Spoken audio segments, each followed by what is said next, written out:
Welcome to another episode of Beyond Physical, where we talk about the mental, emotional, social, and at times spiritual benefits of exercise. We believe that exercise is more than movement, and this podcast is our attempt at sharing that message with the world by sharing our own as well as our guests' experiences and knowledge. If you enjoy it, we ask that you please spread the message by leaving a rating and review, or even better, by sharing with a friend. Welcome, Kai. Thank you. Thank you. Thanks for making It's the great time. to be here. No, of course. It's good to have you out of your schedule. I know you do a lot of things, but I don't know if you texted me this or if I read it somewhere, but I know at the moment is a relatively manageable time, so I'm glad that we could get in an ep. Yeah, this week's looking pretty chilled, so that's a nice relief after the crazy past couple of months that I've had now.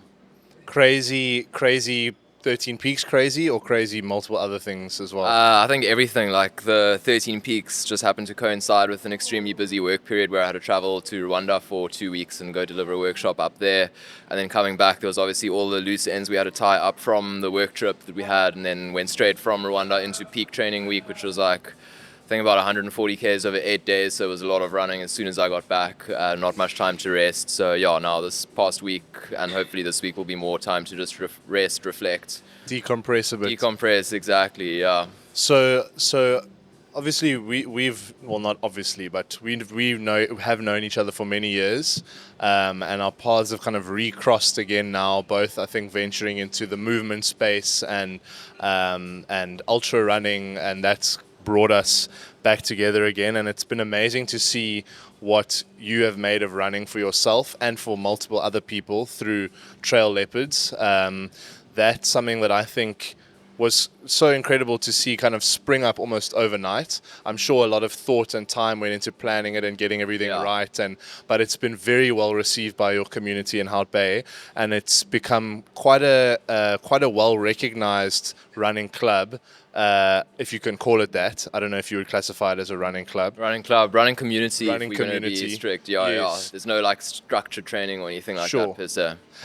But I mean, like I said, it's been very well received in a relatively short period of time. You have a very engaged community. People are happy. It just seems like a really cool vibe. We obviously here at Horizon had the privilege of doing an event with you guys.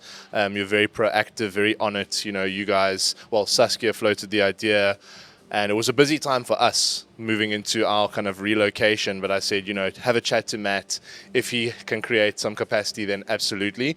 And I'm so glad that we actually did it. But before I go into the sort of what Trail Leopards represents for you, what do you do? What is your day job in terms of Trail Leopards is not your full-time thing. You do other things. So what do you do day to day? So day to day, it's not anything movement related. It's very much still like a semi-corporate desk job, which affords me the flexibility that I want to live the life that I currently do. So I'm working in renewable energy, mostly in capacity building. So we basically work on upskilling the energy and off-grid energy sectors around Africa, South Asia, and the Indo-Pacific. Been awesome because obviously we get to have quite a tangible, direct impact on communities around Africa and these developing areas. And essentially we are helping United Nations mission of achieving energy access for all by 2030. So probably ain't going to happen, but the fact that they've at least got this job and they've got like funding in place to make these things happen it's definitely a step in the right direction. And the opportunity to travel around and get to see places that definitely weren't ever on my bucket list, like Lagos in Nigeria, Kenya, Rwanda, going to Uganda soon as well. It's amazing to kind of go to these places with zero expectations. So no matter what you see there, you're then pleasantly surprised with the outcome. And where's everyone's head at in those different countries regarding renewables? Is this an agenda being pushed predominantly by the UN? I think you said you guys are kind of actioning some goals that they've got. Or is it something that's coming from those local areas where they're kind of like, we want to prioritize this and we're pushing this forward? Or where's most of the momentum coming from? So definitely driven by the UN, but it's tricky though because no two countries will have the same regulations and policies. So, I mean, some countries will have massive tax breaks for people importing big batches of solar panels, whereas other countries will have here we get taxed extra if we're putting solar panels on because obviously Eskom's losing money. So it very much depends on the country, the region that they fall into, like West Africa, East Africa. They've got these sort of like energy pools where they come together and they're like happy to share resources and stuff. So yeah, it's mostly driven by United Nations and a lot of these funding organizations around the world, but it also very much depends on the policy and regulation that these countries have in place, as well as the funding from mostly Europe and America, because a lot of African countries just don't have the funds to be able to be implementing and creating all these projects on their own, building these off-grids or mini-grids rather. So yeah, it's a challenge. It's a big risk financially for these European countries to invest because they're selling essentially electricity to people that don't have money for the first year or two. So then you want to basically create like these microeconomies in these little villages and everything, and then hope that within 2-3 years these people can start using that electricity to have some productive use. And as a result, yeah, stimulate like little economy and then grow that into more of a town. That's amazing. And coming from an engineering background, mechanical engineering background, how much of what you do is technical and how much of it is more soft project management, people management stuff in your day job? In my day job, I'd say it's about 40% technically oriented and about 60% more soft skills, problem solving, being adaptable, being flexible with whatever's coming our way. At the end of the day, we just kind of trying to get the outcome with the resources that we have and the limitations that are in place and doing that as efficiently and effectively as possible. That's a lot of technical, Brew. When you said before, when we were chatting before, you're like, I think you said you don't use as much of was it your master's or your undergrad? Masters. Okay, that makes sense. That was a lot more niche. Because 40%, that's still significant. I mean, you're still then having to have some understanding of what actual hardware or systems that you're using, if it's almost 50% of what you actually do. But it must be, I don't know, it must be quite difficult to, obviously you said you've got the flexibility oftentimes with your work, but it must be difficult to create space to do other things when you're traveling to do work a lot, and you're not traveling just like to Joburg, you're going to other countries. So obviously your time is hugely valuable, and you must, I'm imagining, be quite intentional with how you spend your spare time. So what was it about the mountains and trail running and that whole lifestyle that inspired you to go, I'm going to make this something that I do regularly, and then I'm going to try and share this with a bunch of people through making a running community? So I think I started running in high school. I was playing water polo. That got too demanding. They were wanting to me train like 6 times a week, and I was like, we weren't playing at a standard that was high enough to warrant that amount of input. So I was like, cool, let me switch to something that's less demanding. So I switched to road running, where we'd basically just go run in Newlands Forest twice a week. And I think there I had like sort of an inkling, like, this feels good, like running in the, under the trees, in the shade, in the summer warmth. Got some special memories from that for sure. Then kind of put running on ice until 2020. It was a lockdown hobby that then stuck around. So when we had like that little 1 hour window, I'd go for like a little nature walk with some mates. And as well, like started to fall in love with the mountains in Hout Bay. I mean, if you know Hout Bay, it's literally like trail mecca. It's like a Super Bowl of like super runnable, beautiful trails. And then I kind of made it my mission in 2020, 2021 to just go out and explore what was in those mountains. And like coming across these little Easter eggs, like little ruined buildings, and like there's some World War II bunkers and like old artillery sites close to Llandudno. Just like the sense of exploration and adventure that gave to me was it was quite freeing in a way. And also just being able to, move like pretty big distances in quite a short space of time, where if you look by like line of sight or by eye, you're like, flip, that's a long way. And, getting to the top of the mountain, looking down, you're like, damn, that's like, give yourself a pat on the back and you're like, amazing. I think I spoke to you a little bit earlier about my master's, which was basically a degree on looking at how mindfulness affects people working in the corporate sector and engineering. And for me, running was more of a way to tap more into that mindful space rather than a physical way to stay healthy. So even now, like the reason I do ultra is for that reason, just to tap into that mindful space and try to discover. It's like self-exploration in a sense for me. And how come you gravitated towards running as a mindfulness exercise as opposed to some sort of conventional meditation practice or yoga or something, or do you do those as well? Yeah, so I'm like a daily meditator. Like I can probably count on two hands how many days I've skipped since March 2020. Like every single Wow. day, do a breathwork technique called Sudarshan Kriya. Learned that through the Art of Living. So it's basically like a half-hour, 45-minute breathwork routine, where you basically like I do that when I wake up every day. Okay, except like the really early like 4 a.m. wake ups for peak training. Then I'll do it later on in the day when it fits my schedule. But yeah, basically start off the day like blood's nicely oxygenated, like feel focused, feel inspired, feel energized when I start the day. And yeah, like at first I was very skeptical when I started it. I was like, you know what, I'm just going to do this for 3 months every day without skipping. And I'm going to see what happens after 3 months. Got to the end of 3 months and I was like, geez, I'm like blown away how it wasn't just like, reduced stress, improved focus, but like all aspects of life suddenly started improving. And I think that was the sort of first incident where I really like could see the power of discipline and sticking to something consistently. And I think that discipline is probably the biggest advantage that I got from meditation and mindfulness, because that started to then filter out into every other area of life as well. I became more disciplined and more intentional with the things that I was doing. And why did you choose 3 months as your timeline? It's what our guru suggested, our Okay. meditation teacher. Yeah, he was like, do it for 3 months, and then you can see for yourself afterwards. So I thought that sounds like a fair time frame, because 1 month, the science on habit creation. I don't know if you've read Atomic Habits. I assume you probably have. Anywhere between, what was it, like 17 and 90 days or something, where you can create a consistent habit. So I thought, I'd rather be on the safe end of the spectrum, do the 90 days, and then reassess. The reason I'm quite curious is also because how I got into my form of meditation, which is also running, was a 100-day running challenge. And at that stage, I hadn't yet read Atomic Habits or anything. What did that look like, the 100-day running challenge? It was literally just running there was no specified distance or duration, but going for a run every single day for 100 days. Some of my runs were like 200 meters.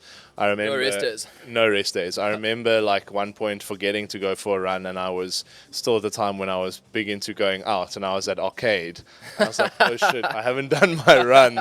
So I left, ran around the block a couple of times, then went back in.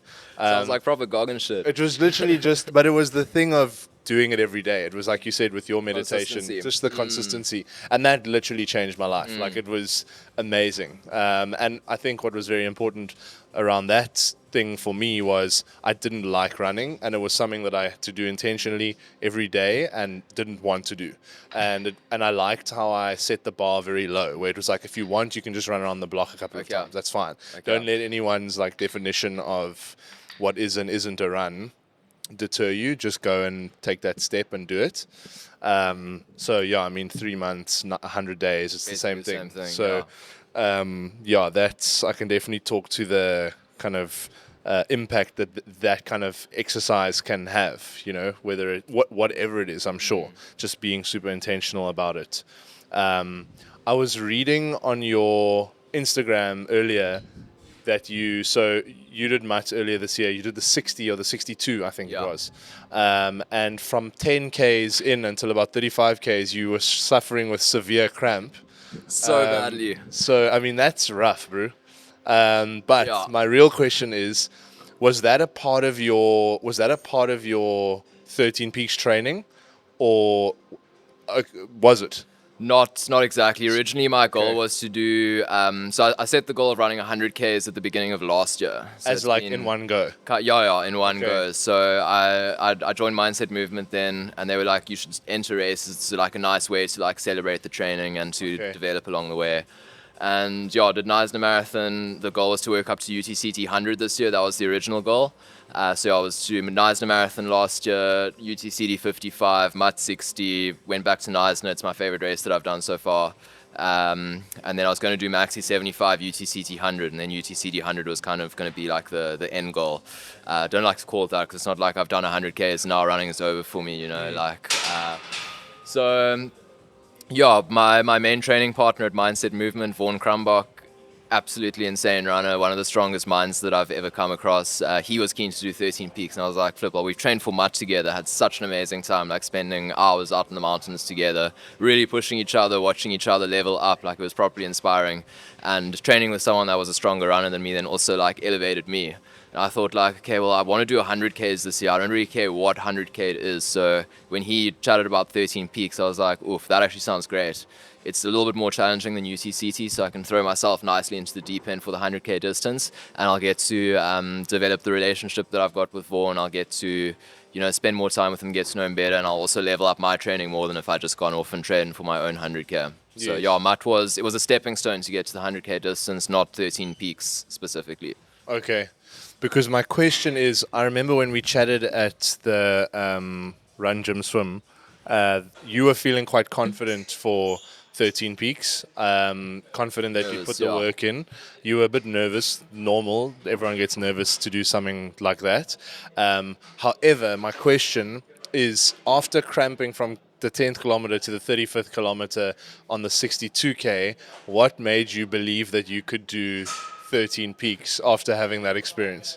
By putting my ego in my pocket, honestly, because the reason I cramped was I saw like Kane Riley and all the front runners, they went out at like just over 4 minutes a K, and obviously I'd come off a good taper, so I was feeling strong.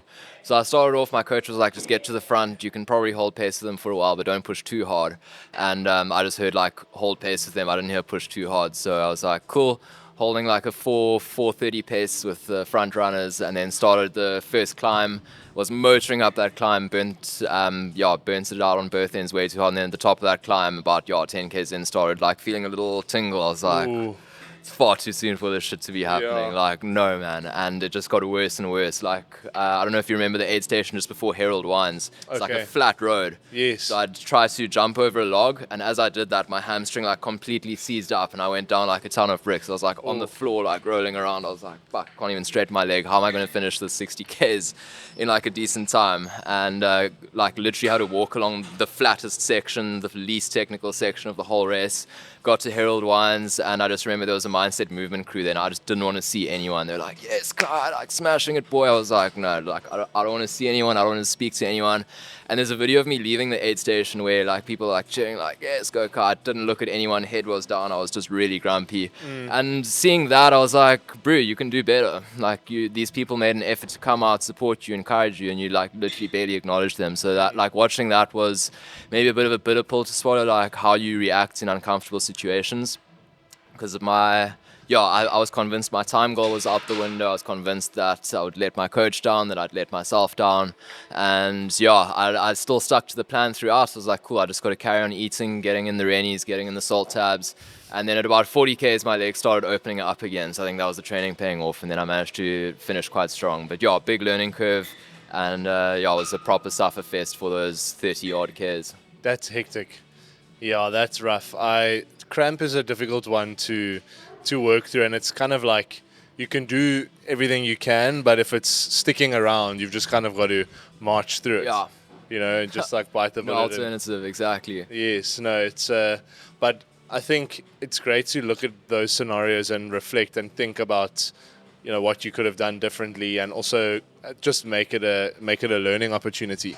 But I think big kudos to be able to look at that scenario and be like, this won't, because I found this difficult doesn't mean that I'm going to have the same issues doing a bigger a bigger distance. What was 13 Peaks like? How did that end up being? Did it meet your expectations? Was it harder than you thought, easier than you thought, Sure. exactly what you thought it would be? I think it was slightly easier than I thought. I was like, it got to the point where I was just so planned and so prepared that everything else that I was doing felt a bit redundant and unnecessary. Like I was starting to focus on the smallest details, trying to get everything planned to perfection. Like what's an example of that? Sure. Like starting to measure out tailwind portions for the aid stations. Like, I had all my little nutrition packages with like written notes on there, like this many portions of tailwind, this many far bars, this many fast bars, and so on. Just like really like trying to focus on every possible little detail, which was in my control, at least according to what was going through my mind at the time. It was easier than I expected. I was very well trained, so I had obviously this was a big distance. It was going to be longer than double the duration of the longest I'd ever run before, which was 8 hours at Mutt. So I was like, shit, I don't know how I'm going to do double that and another 4 hours, because I was aiming for 20 hours. So I think it exceeded expectations. Like it was honestly one of the most beautiful, most profound experiences I've done in my life so far. Really the support and like people coming out, people joining for segments along the way was so inspiring and so humbling. And yeah, it really like helped me to like push through the slightly harder moments. But at no point was I like, I don't think I can finish. Like it's game over. Like I managed to keep a really strong mindset throughout. I was like smiling, like when something went wrong, I was like, well, it's an ultra. What did you expect? Like my knee's hurting. Of course it's going to be hurting. I'm like 70 Ks in at this point. What did I expect for this to be like painless? So I think the one very pleasant surprise was how I managed to handle everything with like a nice calm mind and like a good attitude throughout. I think that was the one thing I really wanted to focus on after that incident at Mutt, where I was like just unpleasant, like I was being a doos, and I wanted to try to show myself that I could be better in difficult situations. So in that sense, exceeded my expectations. Yeah. I think I can relate to that because I think for my Mutt experience, it's not 13 peaks, a bit different, but it was also physically easier than I'd anticipated, but mentally it just met me and exceeded so many, like just any sort of expectation that I could have had. And I think that's almost how you want it to be. You want it to be physically more forgiving, actually, and mentally you want it to open you up to stuff that you wouldn't have thought you would have experienced, because I suppose that's what we both have kind of gravitated towards, is that mental space that you go into. And I mean, along your running journey, I think quite early on, you had to endure something very difficult in kind of navigating the passing of your friend Cameron. How I'm very sorry that you went through that. Thank you. How did that affect your running, and how did you move through that? Sure. So that was before I started taking running seriously. That was the end of 2021. So my ex at the time, she had kidney issues, and she found out, I think earlier that year, that she needed a transplant. Beginning of 2021, and that happened. Or no, let me backtrack. So found out she needed a transplant in 21. So I was like, cool, this is a good opportunity to learn about myself, to learn how to show up for other people. And the timing was that, so she was getting bad infections, and then November 21 had to get one kidney taken out because they were worried that was causing infections. Basically went to go see her in ICU for about a week every day. Then the next week, my mate had the accident. So basically, a bit of a grey area. We weren't 100% sure what happened, but it was hard lockdown and COVID. And he was letting someone out of his apartment. He'd just written his final honours exam for accounting. And he was letting them out of his apartment. And we think what happened is he was like sliding down the stairwell. He was like, having a jaw. So he was like under the influence, and then fell backwards and knocked his head on the stairwell below. And then, was in a coma for about a week. So I went to go see him in ICU. They tried to wake him up a few days later from the coma. That didn't go according to plan. And then they were like, okay, there's no hope. Like, if you want to keep him alive, he'll have to be kept alive on machines. And then also went to go say final words to him in ICU, which was rough. And then a week later, my ex was back in hospital again, getting her other kidney taken out because the first, what's it called, nephrectomy didn't solve the problem. So I think it was a month where I was like confronted with death in a very sort of close, intimate way, seeing or being in the ICU that often. And, one day there'd be someone there who looks like they're about to die. The next day you go and like they're gone. It's like shit. So I think that was quite a moving experience, just in, to look after myself a bit better, to encourage me to like go after like running a bit more because of the benefits health-wise, obviously. And I think also just, going through something difficult. I'm still trying to figure out whether it's like going through something difficult then makes you want to pursue more difficult things like ultra running, to like either show that you made of fucking steel, or to try build yourself to become resilient to these really difficult things in life, and kind of build this steel armor. And navigate life with, I don't know, like I've found with the ultra running journey, with more grace, with like more empathy, more just appreciation for, I think, just life in general. I think ultra running is a beautiful celebration of life and being human. Yeah, that must have been rough, bro. That is a relentless kind of trial period from life that you moved through. Yeah. And I think there's no real kind of correct answer around why going through adversity often pushes people into a space where they then seek more adversity. But I think, for me personally, reflecting on a lot of that kind of stuff, what I think it is in my case, is it's about control. I think when you go through something that jarring and that traumatic, it feels like you're out of control, and it feels like you're a little bit at the mercy of life and at the mercy of the universe, and it kind of shakes you, and you're like, you aren't in control. This is like shit happens that you have no way of, like, you can't temper that, you can't adjust that, it's just happening, and you've just kind of got to like make do with that situation. And I think the way I started leaning into things was I was like, I'm going to seek things where I can put myself into really uncomfortable scenarios. What triggered that for you personally? Probably, I think the earliest trigger for it was kind of growing up in a single parent household, so having an absent father, and having like a very naturally, as a small child, immature perspective on it, where I felt like I had a role to play in my dad not being around, and I felt that if I was better in whatever capacity, that maybe that wouldn't happen. So I started doing things to improve myself, whatever that meant to me, but it was exercise and academics and just trying hard at things, because I thought that maybe firstly I like the feeling of improving, but also I think deeper was like that inadequacy kind of complex, but then also kind of leaning into stuff that you can control. Like you can control your work ethic, and that felt really soothing. It's like if I want to just like grind something out and just literally sit for like 12 hours and study, like I'm in control of that. Like I can do that if I want. And that was like, it felt quite soothing. And I think what pushed that, like advanced that even further, was when my mom passed away. And I was like, fuck, and it was very sudden as well. Kind of like with Cameron. So it was like, shit, dude, like I'm in this like washing machine scenario where I just feel a little bit out of control, and I'm just going to hyper focus on what I can control, which is like, what information am I feeding myself? Who am I spending my time with? How much am I working? What am I working on? What am I, what do I decide to do in my spare time? How much of that thing am I doing? And just like you were speaking about the measuring your tailwind portions, doing that, but like in a lot of areas in my life. And it just, for me, it's like a strange one, but it kind of feels a little bit like a hug, like it's like soothing.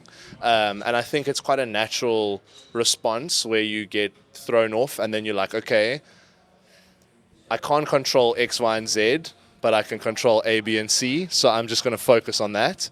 And I think what's nice about exercise, and you would kind of understand for sure, coming from a background where you played sport and things, is you have the experience with movement where you know how to dose it in a controlled way so that you don't overdo it, but you can take it really far.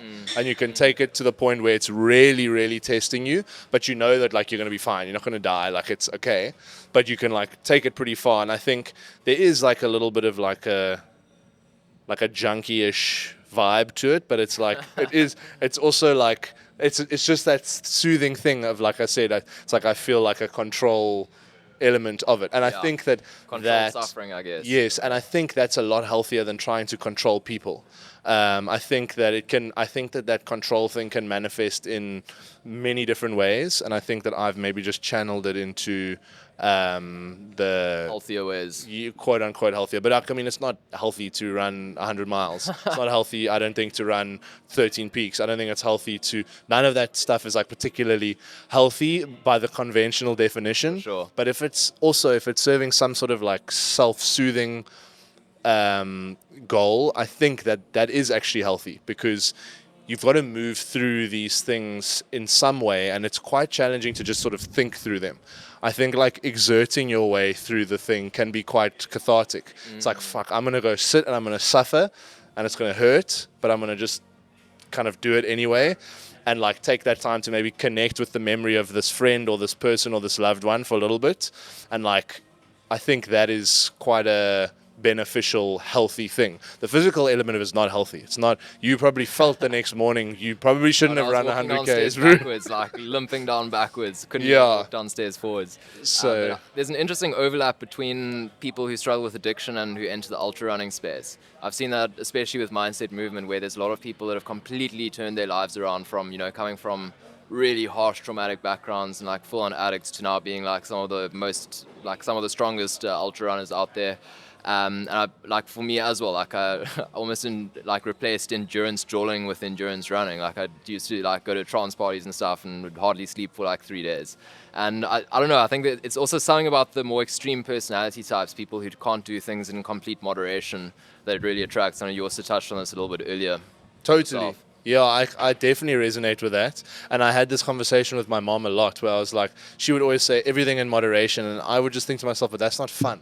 Like, moderation is so, like, lame and boring. It's like, if something's cool for you, like, just do it in excess. I know it's maybe, there will be negative parts to that, but it's fun to, like, just like fully throw yourself into something because you really get to explore that thing to its fullest when you go so deep down the rabbit Yeah, I think hole. you also got to choose your trade-offs though. 'Cause, you know, like there's going to be a trade-off if you're going to be running 100 k's or 100 miles on a frequent basis. Chances are your body's going to be quite broken by the time you're 70. On the other hand, if you're going to spend your whole life sitting on the couch, you're also going to be pretty wrecked when you get to 70, but you're not going to have any cool stories to share about it. True. So it's about choosing your trade-off, and yeah, we're not getting out of it like life alive either. So might as well just have fun and pick up some awesome stories along the way. Yeah, enjoy the ride. Upon your kind of reflection in navigating the challenges you've been faced with, have you moved any closer to an understanding of what it might be that's like what the connection is for you around going through difficult things and doing more difficult things by choice, or are you still trying to piece that puzzle together? I think it's an ongoing process. You know, I don't think there's ever going to be. I don't think there's ever going to be one definitive answer. But for me, the idea of working towards constantly improving and being better, and like the concept of Kaizen. I'm sure you're familiar Yes, with the that. continuous Continuous growth. improvement, like going through those cycles. That really hits hard. I think because there is no end destination. There's no where to exactly be. The work's never done. So I think just by constantly, improving, working on yourself, however that may look, some days it's going to be different to other days. Some days it's going to be like big jumps. Some days you're going to feel like you're going backwards, which is also fun. It's part of the process. So I think just, like I said earlier, I think ultra running is like a beautiful expression of humanity and being human. And yeah, for me, it's mostly about expressing that humanity and that sort of spiritual aspect that you get when you're out in the mountains for that long. And like seeing the training paying off and like seeing yourself improve. I think with running, it's also a very measurable way. Like I think there's also like a lot of overachievers that get attracted to running, especially with road runners. I've seen like people who were like prefects at high school and everything. They're now like big road runners. I think it's because it's a very sort of measurable way to see how you're progressing and improving as time goes on. I think it's also, I think for a lot of people, that measurable element plays into, excuse the pun, like the fact of it's gamified, it's a game. It's like you're playing a game and you're going through different levels. And I think that is like, it taps into like an inner playfulness of like, it doesn't really look like it because you're doing something very regimented and measured and like hard, but like that, the fun part of that is framing it as some sort of a game where you're progressing. Exactly. And I think there's a lot of joy in that, and watching those things. At least I think that's maybe what it is around. Because like, I actually don't give a shit about how fast or slow I run a thing, but watching the movement and the progression of 3 years ago versus 2 years ago versus a year ago versus now, like there's like in that journey, as you said, that's fun. Like I don't know, it's like cool to navigate that and reflect, okay, where was I at that stage and what influenced that and what was significant to me then and what is now, and like that is a cool process. Like you said, it doesn't end. You're just kind of like moving through it. In terms of, so obviously the running is core to you and to Trail Leopards. What is I know you kind of touched on it earlier and said that it's because you feel that Hout Bay is such a beautiful trail landscape that you want to share with people. But what inspired you to get that going? And there are a couple of other co-founders, aren't there, in the mix? So co-founders in the sense, they helped out with guiding early on, but Yes. it was like mostly my brainchild. Okay. Like I had the idea last year November, so it was my peak week for UTCT, and then like the whole week I was looking forward to smashing a pizza on the Friday night. I was like, can't wait. It's like been grafting hard. Little carbo load for the weekend, and then on the night I was like, nah, let me be healthier. I'm gonna get some Chinese takeaway instead, get some chicken chow mein. Chicken was badly off, so I spent the whole night like throwing up. Oh no. Like the worst food poisoning I've had in probably like 15 years. And yeah, I was at some point when I was like in bed that weekend where I was like, shit, well, all my mates are out running, but are there actually any running clubs in Hout Bay? And I was like, okay, well, there's Hout Bay Harriers, they're more road crew. Try to like check online. There was no social media presence for any other sort of running groups in Hout Bay. So I was like, cool, well, I'm a decent enough runner to be able to start something like this. I've spent the past like 3-4 years exploring the trails in Hout Bay, so I know them as well as anyone. I've lived in Hout Bay for 25 years, so I know like the community and like what people value probably as well as almost anyone here. So why not just make it happen? And then I thought it was just going to be a sort of pipeline idea that wouldn't materialize to anything. And then went to a little festival over New Year's, very wholesome, like hippie vibes, not the hardcore trance shit that I used to jaw to.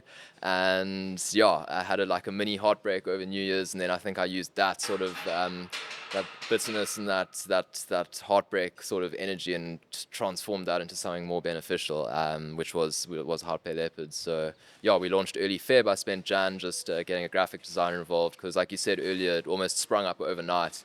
I wanted to basically come with everything well established, at least from like a brand identity perspective. So had like a proper logo, had our color palette sorted, had the fonts and everything. So people would then by default take a lot more seriously once it made its way onto their social media feeds, and they'd see this popping up and be like, oh damn, this looks like well established, like let's check it out. And I think that builds quite a lot more trust from people as well, like seeing something that was like kind of placed there looking reasonably well established. Because unfortunately in this day and age, like appearances and the way things look do have a huge impact on how it's received by other Sure. people. And why leopards? So I don't know if you've seen the little leopard statue in Hout Bay, like by the beach, there's a bronze leopard statue if you're facing the sea on the left. And the leopard, yeah, it basically holds a lot of significance in Hout Bay.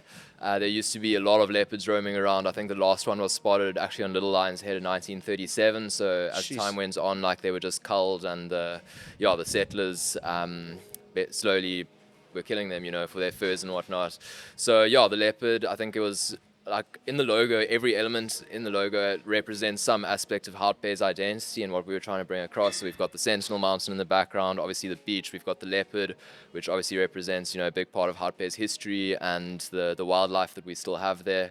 The proteas represent all the fynbos and the beautiful, plants and nature that we have in Hout Bay. And then we've got the sort of nautical looking rope around there, which represents the nautical history in Hout Bay, because obviously it started off as a little fishing village down in Hamburg. So yeah, basically wanted to represent as much of like Hout Bay's identity as possible in the logo. And so that's really cool. I love how there's been so much kind of thought into each element of the logo. I didn't know that Hout Bay started effectively out of Hamburg.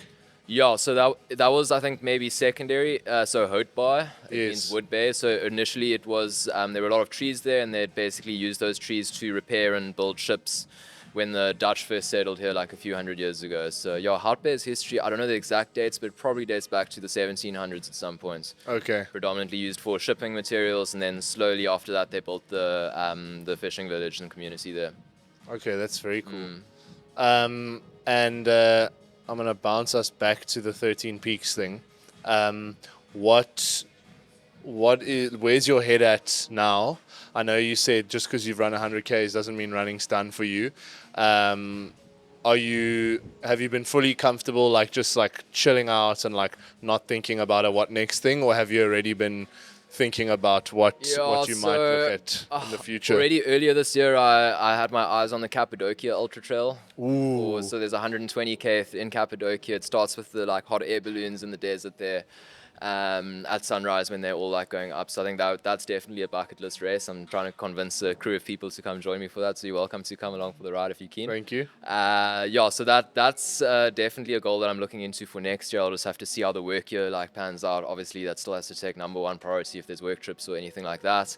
That's definitely the sort of medium term goal that I'd like to work towards, is to go to Cappadocia Ultra Trail. And in terms of that event, how many people in your Trail Leopards community are running at that level where they could join you on 120K?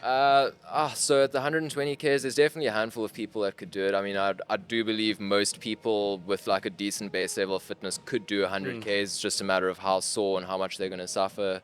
along the way. But they've got like a 40k and a 65k option as well. There's like a handful of people that have expressed like proper interest.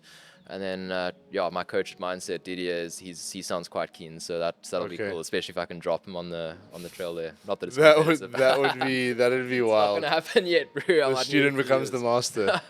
But he's a savage, bro. He's bigger. He's been doing the 13 peaks thing for like a few years like now. the king of 13 peaks. Where he's just trying to rack up that. Yeah, so I think on his debut he did it in like 18 and a half hours, which is ridiculous. I think it's probably a top 10 fastest time.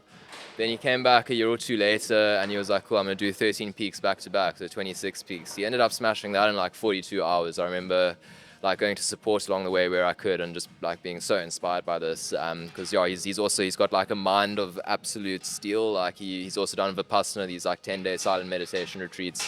So mentally and physically, he's like one of the strongest people that I've ever come across. Also, he's only like 5 years older than me, so he's like very much. He's quite young. Yeah, 31, I think, 31, 32.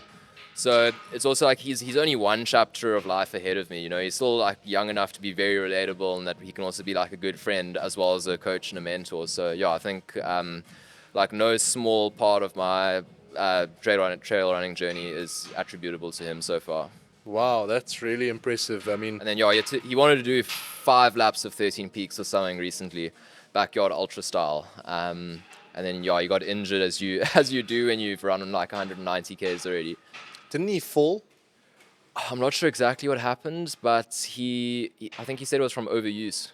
And his one leg got like really, really bad, and then I think he ended up covering like 3Ks in 2 hours, and he wasn't going to make his cutoff because he wanted to basically start at 9 a.m. every day. Okay. And he basically was moving so slowly. He was like, there's no ways I could do it. Like if I really had to force myself, probably could, but what's the point? So I'm just going to fuck myself up in the process. Yeah, it's good that he drew the line there, because that's something that some people don't do. Almost more discipline to pull yourself out, because it's almost like the counter Goggins movement, because Goggins is like, push through the pain and the suffering, which like everyone knows Didier could have done that. So I think it was almost the more disciplined thing to do was to step back and be like, no, I'm going to actually look after myself. Even though there's all this external noise and pressure, like I said I was going to do 5, but I can't, and that's also fine. And he didn't judge himself at all. He was like mentally in a great space afterwards. So that was inspiring, I think, for us under him to see as well. That is really important, to be able to detach or kind of put your ego to the side and say what is actually best for me, and what is actually going to, what's the smarter long-term decision. That does take a lot of maturity, I think. That maybe a less experienced runner, well, they wouldn't be embarking on a multiple 100-kilometer run, but maybe they wouldn't have been able to, in their version, execute on something like that. And my last question is, so what for you makes Trail Leopards special? And then also, is it only for people in Hout Bay? And how many people do you have coming that aren't from Hout Bay, if it's not? So just to answer that question, no, like everyone is welcome. We've got people from sometimes the northern suburbs. We've got a surprising amount of tourists. There's a weird amount of Norwegians that come through. Like I think there's some runs where we'll have like more than 10 Norwegians, like here on Gaspers and everything. We've got people every week coming from southern suburbs, from town sides. So I said usually about a quarter of the people at the runs aren't from Hout Bay. That's a lot. Sometimes even more, And what is special about it? Honestly, the community, like first and foremost, like basically having people with a shared passion about, like it's nothing about leopards. It's about performance and like trying to be like a fucking elite runner, all of that. It's about like getting out there, appreciating the mountains, appreciating the community of Hout Bay, getting people out, moving in a safe way. Because another big inspiration for starting it was when we had the huge spiking muggings last year. So I thought it was like an urban legend, or like, just through the grapevine with the 10,000 inmates being released, but apparently that was actually true. I fact-checked that. Oh, shit. That's just before UTCC, where we had like Tom Evans getting mugged and pulling out and that whole publicity thing. And like the muggings went through the roof, so that was a big motivation to basically get people out in numbers and safely explore the mountains in Hout Bay. It's usually fine for us as men, but like for women especially, like you just wouldn't be able to go out on your own and explore the mountains. So I think that, and like seeing the joy and excitement of people, and like a lot of people have lived in Hout Bay for like a few decades and they have never explored some of the trails that we take them on. So I just like seeing people's genuine excitement and like stoked to be out in the mountains and exploring the areas. It's deeply fulfilling, more than any salary could do. So it's been a very special process so far. That's awesome. Thank you so much, Kai. I appreciate you. your taking the time. If people want to find Trail Leopards or you, we'll leave links in the description, but can you just let everyone know where to find you online and Trail Leopards as well? For sure, yeah. So Trail Leopards, you can find us at, I think, houtbay.trail.leopards on Instagram, and you can find me at kai.forster on Instagram as well. Awesome. Thanks for the time, bro. Thank you very much. Enjoyed that. Shot. Thank you so much for listening to the show, guys. We love answering specific questions. So if there's anything you want to know, leave a comment or reach out to us directly at HorizonZA on Instagram or email us at movement@horizongym.com. Until next time, I'm your host, Seb Prentice, and this is Beyond Physical.